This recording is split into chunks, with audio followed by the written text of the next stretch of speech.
India voice, आपकी सोच, आपकी आवाज। नमस्कार, बहुत स्वागत आपका इंडिया वॉइस पे। मैं हूं आपके साथ समृद्ध मिश्रा। बुलेटिन की शुरुआत करते हैं पहली खबर के साथ। अगले साल होने वाले यूपी विधानसभा चुनावों को लेकर सरगर्मी जो है अभी से ही तेज हो गई है। आपको बता दें, समाजवादी पार्टी में आज यूपी के कई बड़े नेता जो हैं वो शामिल हुए हैं। कांग्रेस से इस्तीफा देने के बाद नसीमुद्दीन सिद्दीकी जो है वो सपा में शामिल हुए हैं। इसके साथ ही अपना दल के पूर्व विधायक राजपाल पाल और इनके साथ असीन अहमद उर्फ फूल बाबू, पूर्व विधायक दीनानंद कुशवाहा, डॉक्टर दानिश खान सपा में शामिल हुए हैं। नसीमुद्दीन सिद्दीकी यूपी के गद्दावर मुस्लिम नेता माने जाते हैं। नसीमुद्दीन सिद्दीकी ने 24 जनवरी को कांग्रेस से इस्तीफा दिया था। नसीमुद्दीन कांग्रेस में प्रांतीय अध्यक्ष थे। पिछले दिनों रायबरेली जाने के लिए राहुल गांधी लखनऊ आए थे। एयरपोर्ट पर राहुल गांधी के रिसीव करने के लिए भी जो है नसीमुद्दीन को एंट्री जहां नहीं मिली थी। नसीमुद्दीन को एयरपोर्ट से वापस लौटना पड़ा था। इसी बात से नाराज नसीमुद्दीन ने कांग्रेस से इस्तीफा दे दिया था।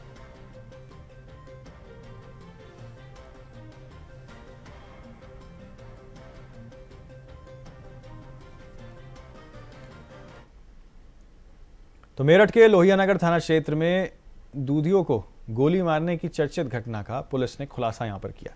पुलिस का ने बताया कि यहां पर एक आरोपी को गिरफ्तार करते हुए जो प्रकरण है उसे फर्जी बताया है। पुलिस जांच में सामने आया कि प्रदीप नाम के युवक को फंसाने के लिए दूध कारोबारी ने यहां खुद को गोली मारकर झूठी कहानी गढ़ी थी।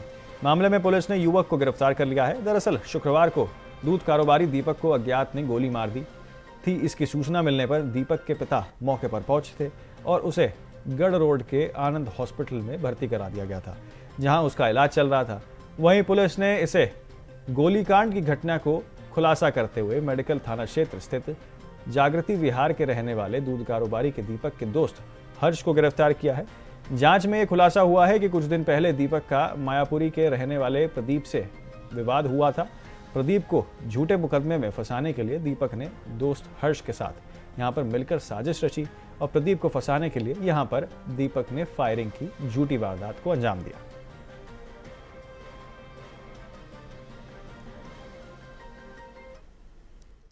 12 तारीख को सुबह 6 बजे के आसपास थाना लोहियानगर पुलिस को 112 के माध्यम से सूचना प्राप्त हुई थी कि एक दीपक नाम के व्यक्ति हैं, उन्हें दो बाइक सवार युवकों द्वारा गोली मारी गई है और उन्होंने उपचार हेतु आनंद हॉस्पिटल में एडमिट कराया गया है। सूचना मिलते ही पुलिस द्वारा मौका मुआयना किया गया। फील्ड यूनिट ने विजिट किया। घटना प्रथम दृष्टया थोड़ा संदिग्ध प्रतीत हुई।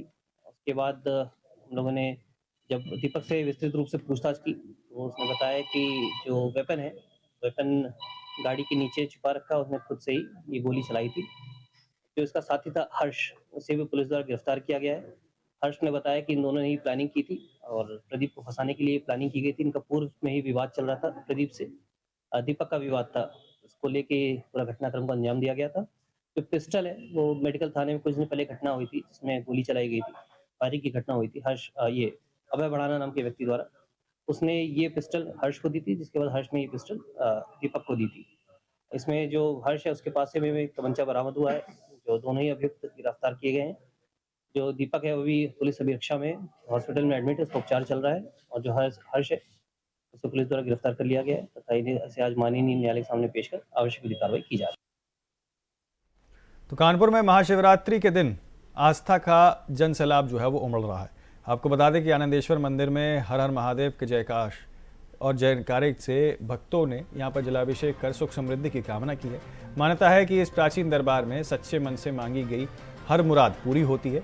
इसी को लेकर आपको बता दें कि आसपास के जिलों में भी बड़ी संख्या में श्रद्धालु जो हैं वो पहुंच रहे हैं। भीड़ को देखते हुए भारी पुलिस बल तैनात किया गया। प्रमुख मार्गों का डायवर्जन लागू कर दिया गया और इसी के चलते आपको बता दें कि वाहन को वैकल्पिक रास्तों से निकालने की भी बात की गई है। मंदिर परिसर ने यहाँ पर बैरिकेडिंग, कतारबद्ध दर्शन और पेयजल की व्यवस्था सुनिश्चित की है।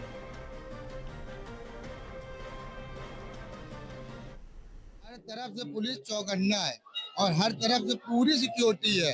कुछ सिविल अधिकारी आए, बहुत लोग हैं, पर ये है कि हर एक कोने पे सीसीटीवी कैमरा, हर परमट चौकी से निगरानी हो रही है और सब मिलजुल के काम कर रहे हैं। कोई ये नहीं हो रहा है कि बिल्कुल भगदड़ मची हो।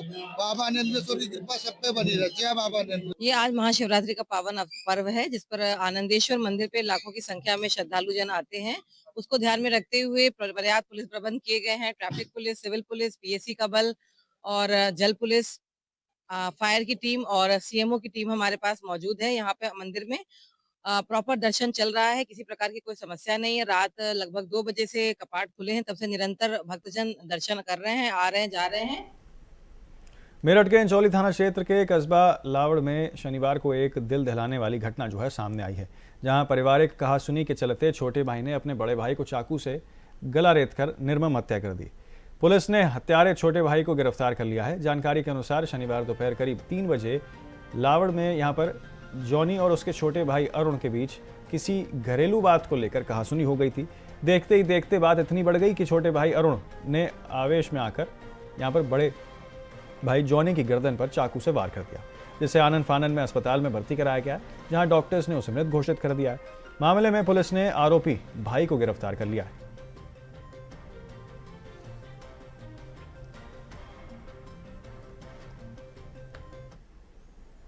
आज थाना इंचौली के लावड़ क्षेत्र में एक सूचना प्राप्त हुई कि 2 भाइयों के बीच में झगड़ा हुआ है, जिसमें एक भाई को चाकू लगा है। इसका तत्काल संज्ञान लेते हुए थाने की टीम मौके पर पहुंची। वह चोटिल को, जिसका नाम जॉनी पुत्र नथू है, इसको अस्पताल में भर्ती कराया, जहां पर इसको मृत घोषित कर दिया गया। इसमें तहरीर प्राप्त कर थाना इंचौली पर मुकदमा पंजीकृत किया जा चुका है और जो अभियुक्त है इसका भाई, इसको हिरासत में लिया गया है। वह अग्रिम विधिक कार्रवाई इसमें की जा रही है। उत्तर प्रदेश ब्रज तीर्थ विकास परिषद के सभागार में मंत्री गन्ना विकास और चीनी मिल लक्ष्मी नारायण चौधरी की अध्यक्षता में यहां पर रंगोत्सव 2026 की तैयारियों के संबंध में समीक्षा बैठक हुई है। इसमें आपको बता दें, बरसाना में आयोजित विश्व प्रसिद्ध लड्डू होली और लठमार होली की तैयारियों के संबंध में चर्चाएं हुई हैं। मेला क्षेत्र में सांस्कृतिक कार्यक्रमों के आयोजन से संबंधित मंचों, साथ साथ प्रवेश द्वार, सेल्फी पॉइंट्स आदि का निर्माण और लाइट और प्रसारण की व्यवस्था भी पर्यटन विभाग उत्तर प्रदेश ब्रज तीर्थ विकास परिषद द्वारा समन्वय स्थापित कर किया जाएगा। रंगोत्सव 2026 के अंतर्गत यहां पर आपको बता दें कि जनपद मथुरा के विभिन्न स्थलों पर प्रवेश द्वारों को स्थापना किया जाएगा, जिसमें बरसाना में 5, नंदगांव में 4, रावल में 2, गोकुल में 2 और बलदेव में 2, इसी के साथ फालेन में 2, महावन में 1 और मथुरा में 5, तो कुल मिलाकर 23 द्वार बनाए जाएंगे। जनपद के विभिन्न प्रमुख मंदिरों में प्रकाश व्यवस्था, विद्युत सजावट का कार्य किया जाएगा। इसी के साथ आपको बता दें कि फसाद लाइटिंग का कार्य श्री राधा रानी जी मंदिर बरसाना और श्री नंद मंदिर नंदगांव को किया जाएगा।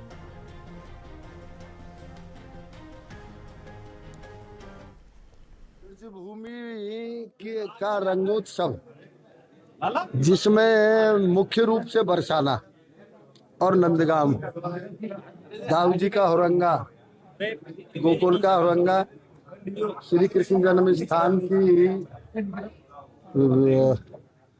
रंगोत्सव, बिहारी जी का रंगोत्सव, बठैन जाव के औरंगा, इन सब के ऊपर बड़े विस्तार से बात हुई है। हमेशा बरसाना में जो हमारे जिला प्रशासन का अभी आइडिया है, अब के ये अनुमान लगाया जा रहा है कि 25 लाख से ऊपर यहाँ श्रद्धालु रंगोत्सव के अवसर पे आएंगे। हमारी सभ्यता और संस्कृति का परिचायक होली का उत्सव, जो ब्रज की आन बान और शान है, रंगोत्सव की बैठक आज माननीय मंत्री जी की अध्यक्षता में की गई है। हम सभी जानते हैं कि विश्व प्रसिद्ध लड्डूमार होली और लठमार होली बरसाना में 24 और 25 फरवरी को होगी। 26 फरवरी को नंदगांव में लठमार होली है। इसके अलावा 27 फरवरी को रंगभरनी एकादशी है, जिसमें श्री बांके बिहारी जी के मंदिर में बहुत ही उत्सव मनाते हुए रंग खेला जाता है। खबर मिर्जापुर से है, जहां महाशिवरात्रि के दिन प्रमुख शिव मंदिरों में भगवान भोलेनाथ के दर्शन के लिए भीड़ जो है वो उमड़ी है। साथ ही श्री तारकेश्वर नाथ महादेव मंदिर, ऐतिहासिक बूढ़ेनाथ मंदिर से भगवान शिव और माता गौरा का भव्य पालकी यात्रा निकाली गई, जिसमें हजारों श्रद्धालुओं ने हिस्सा लिया है। इस भव्य आयोजन ने पूरे नगर को शिवमय कर दिया। 9 दिवसीय शिव महोत्सव के तहत निकाली गई ये यात्रा आकर्षण का केंद्र बनी हुई है और इसी के साथ ढोल नगारों की गूंज और हर हर महादेव के जयकारों से वातावरण भक्तिमय हो गया। पारंपरिक वेशभूषा से सजे श्रद्धालु भगवान शिव और माता गौरा की पालकी को कंधे पर लेकर नगर के प्रमुख मार्गों से गुजरे।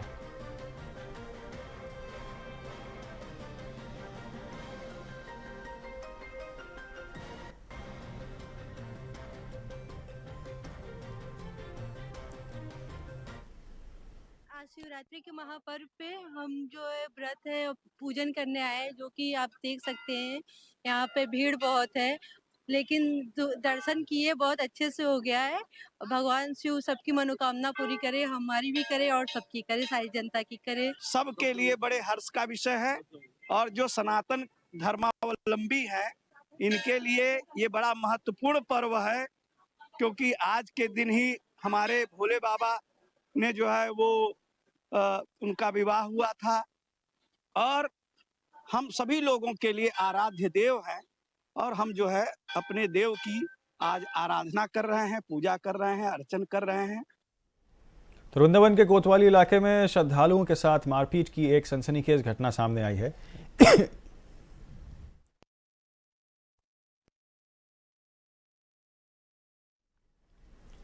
यहां श्री बांके बिहारी मंदिर के समीप राधा वल्लभ मंदिर मार्ग पर बीच बचाव करने आए एक रिटायर्ड आर्मी कैप्टन पर जानलेवा हमला कर उनको घायल कर दिया गया। पुलिस ने त्वरित कार्रवाई करते हुए आरोपी सेवायत को यहां पर हिरासत में लिया है। प्राप्त जानकारी के अनुसार उत्तर प्रदेश के गाजीपुर जिले के निवासी रिटायर्ड आर्मी कैप्टन कुशेन्द्र यादव अपने परिवार के साथ ठाकुर बांके बिहारी के दर्शन करने वृंदावन आए थे।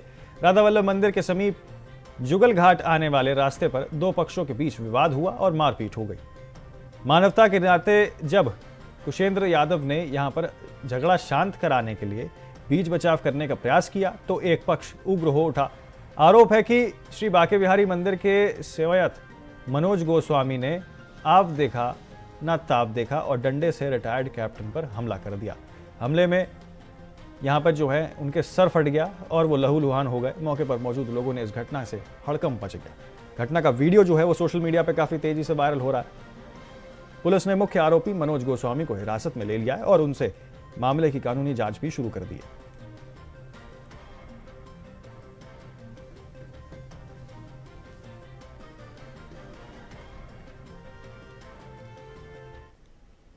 तो फिलहाल एक बहुत छोटे से ब्रेक के लिए रुक रहे हैं। आप बने रहें इंडिया वॉइस पर, कहीं ना जाएं। ब्रेक के बाद फिर एक बार आप सभी का बहुत स्वागत है। आगे बढ़ते हैं बाकी खबरों की ओर। गोरखपुर में मुख्यमंत्री योगी आदित्यनाथ ने आज गोरखनाथ मंदिर में जनता दर्शन कार्यक्रम के दौरान फरियादों की समस्याएं सुनी हैं। महंत दिग्विजयनाथ स्मृति भवन में आयोजित जनता दरबार में मुख्यमंत्री स्वयं लोगों के बीच पहुंचे और एक एक कर लोगों की शिकायतें सुनी। मुख्यमंत्री ने भरोसा दिलाया कि उनके रहते किसी के साथ अन्याय नहीं होगा। सभी प्रार्थना पत्र संबंधित अधिकारियों को सौंपते हुए त्वरित और शोधन निस्तारण के निर्देश यहां पर दिए हैं उन्होंने। इसी के साथ एक फरियादी द्वारा जमीन पर दबंगों के कब्जे की शिकायत पर मुख्यमंत्री ने प्रशासन और पुलिस अधिकारियों को तत्काल कार्रवाई के निर्देश दिए हैं।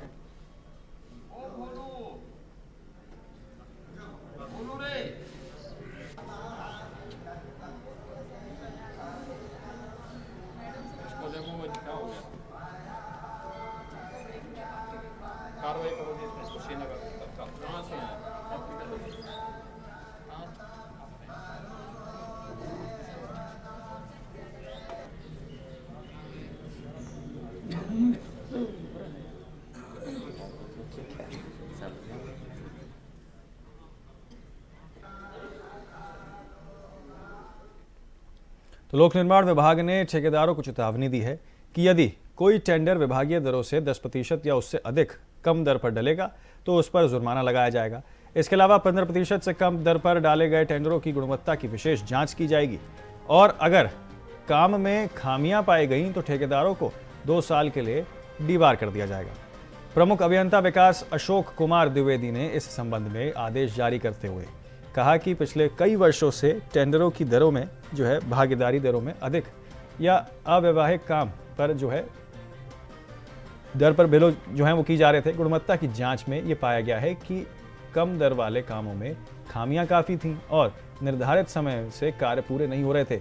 आदेश में स्पष्ट किया गया है कि 5 करोड़ रुपए से कम या अधिक लागत से किसी टेंडर भी कम से कम यदि टेंडर 10% से अधिक कम दर है तो उसी पे किया जाएगा और अतिरिक्त सिक्योरिटीज़ जो है यहाँ पर जमा की जाएगी। 15% से कम दर वाले टेंडर्स की जांच यहाँ पर अधीक्षण अभियंता कार्यालय में की जाएगी और किसी दूसरे सर्कल के अभियंता निरीक्षण जो है इसमें करेंगे। मथुरा जनपद में भी चल रहे कार्यों के यहाँ पर जो है अधिक बिलों निवेदकों के कारण गुणवत्ता प्रभावित हो रही है। नए आदेश का उद्देश्य समय पर काम पूरा कराना और कार्यों की गुणवत्ता सुनिश्चित करना है।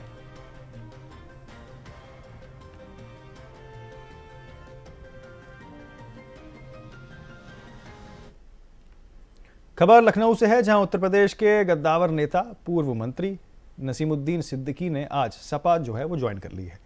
इस दौरान समाजवादी पार्टी कार्यालय पर सपा प्रमुख अखिलेश यादव पहुंचे।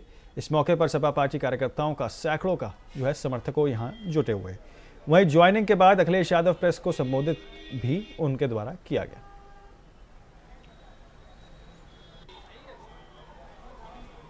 तो आपको बता दें किस तरीके से यहां कांग्रेस के गद्दावर नेता ने सपा का दामन जो है वो थाम लिया है।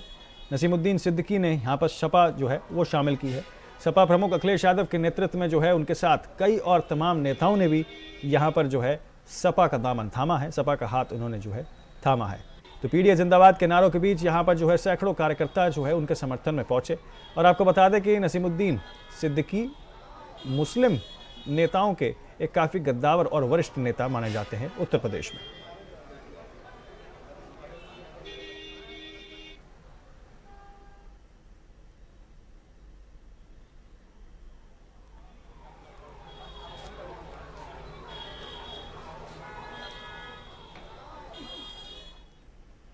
तो जामताड़ा में नगरपालिका आम चुनाव 2026 के सफल, शांतिपूर्ण और निष्पक्ष संचालन के लिए उपायुक्त रवि आनंद ने आज अधिकारियों और विभिन्न लोगों के साथ यहां पर आउटडोर स्टेडियम स्थित डिस्पेंस सेंटर का निरीक्षण किया। उन्होंने मतपत्र विकासखंडीय और कार्य और सामग्री कोषांट की तैयारियों का जायजा लिया है और आवश्यक दिशा निर्देश भी दिए हैं।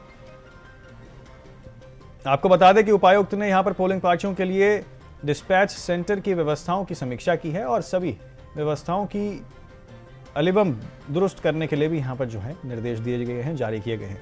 उन्होंने कहा कि चुनाव संचालन में कोई भी कमी बर्दाश्त नहीं की जाएगी और हर प्रक्रिया पारदर्शी और समयबद्ध हो। इस निरीक्षण का उद्देश्य चुनावी तैयारियों को अंतिम रूप देना और मतदाता सूची सुनिश्चित करना है।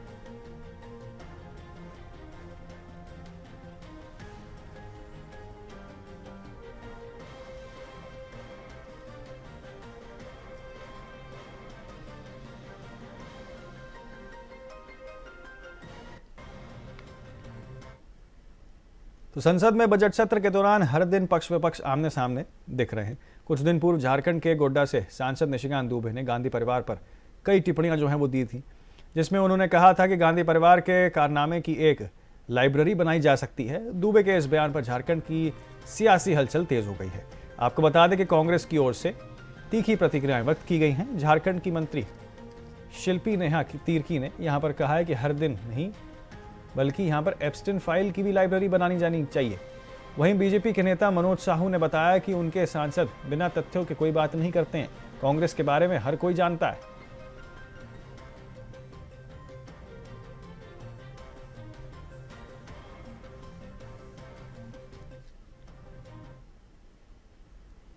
तो मानगो नगर निगम चुनाव का अब रंग जो है वो बनता जा रहा है।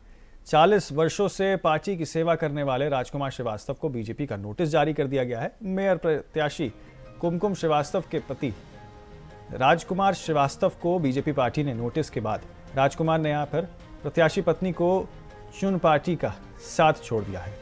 वहीं आपको बता दें कि आज प्रत्याशी और उसकी पति ने एक प्रेस वार्ता कर बीजेपी से अलविदा कहा है और पार्टी के बड़े नेताओं को निशाने पर लिया है। उन्होंने प्रत्याशी संघ ध्या सिंह के पति नीरज सिंह को भी निशाने पर लिया है। ये चुनाव पार्टी स्तर में नहीं होगा, ये चुनाव माटी स्तर में होगा। उनका सोच यह है कि यहाँ जो जनप्रतिनिधि चुन के आएंगे वो किसी दल से नहीं रहेंगे, तो लोग आसानी से उसके दरवाजे में दस्तक दे पाएंगे। उन्हें किसी मंडल अध्यक्ष या प्रतिनिधि या दबंग नेता की आवश्यकता नहीं होगी, सीधे अपने क्षेत्र में विकास का काम करेंगे। लेकिन वर्तमान में जो दल है एनडीए और इंडिया गठबंधन, वो कहती है नहीं, चुनाव जो है वो पार्टी से भी नहीं होगा, माटी से भी नहीं होगा, वो धर्म और जाति से होगा। वैसा उन्माद फैलाने का काम विशेषकर मानगो में देखा जा रहा है, जिसकी निंदा करते हैं, उसका विरोध करते हैं। मैंने पिछली बार निर्दलीय चुनाव लड़ा था विधानसभा का, और राजकुमार श्रीवास्तव जी की धर्मपत्नी कुमकुम श्रीवास्तव जी आज भारतीय जनता पार्टी से इस्तीफा देकर इस छड़ी छाप से निर्दलीय चुनाव लड़ रही है। इसलिए मैं आज आपके सामने घोषणा करता हूं कि परिणाम जो भी होगा, परिणाम तो जनता तय करती है, लेकिन कुमकुम श्रीवास्तव जी के पक्ष में मानगो का कोई ऐसा घर नहीं होगा, कोई ऐसा चौखट नहीं होगा कोई ऐसा आंगन नहीं होगा जहां हम जाएंगे और भारतीय जनता पार्टी, जदयू गठबंधन और बन्ना गुप्ता की काली करतूतों को उजागर करेंगे। मैं आपको बताना चाहता हूं, 15 महीना हो गए विधानसभा चुनाव, यहाँ के विधायक सरयू राय चुनाव जीते हुए। 15 महीने में 15 ऐसा उदाहरण दूंगा कि आप सुनकर दंग रह जाइएगा। सुकना बस्ती बालीगुमा में तत्कालीन मुख्यमंत्री रघुवर दास जी, तत्कालीन मुख्यमंत्री चंपाई सोरेन जी ने भूमि पूजन किया कि यहाँ झारखंड डेयरी का मेगा प्लांट बनेगा, मेगा दूध का डेयरी बनेगा। वो प्लांट यहां से सरायकेला चला गया। सारी जानकारी विधायक के जानकारी में सारा हस्तांतरण हुआ है। जब घटना घटता है, जब हम मामले को उजागर करते हैं, तो विधायक जी सुकना बस्ती जाते हैं, लोगों को पूछते हैं कि विकास सिंह आया था क्या, कौन बोला, हस्तांतरण हो गया, हमको तो पता नहीं है। सब उनकी जानकारी में हस्तांतरण, लोगों का पलायन होगा, मानवों के लोग सरयू राय जी के चलते बेरोजगार होंगे, उनको यहाँ से। तो फिलहाल के लिए इस बुलेटिन में मेरे साथ इतना ही। मुझे दें इजाजत, लेकिन जल्द होंगे हाजिर और खबरों के साथ, सिर्फ इंडिया वॉइस पर।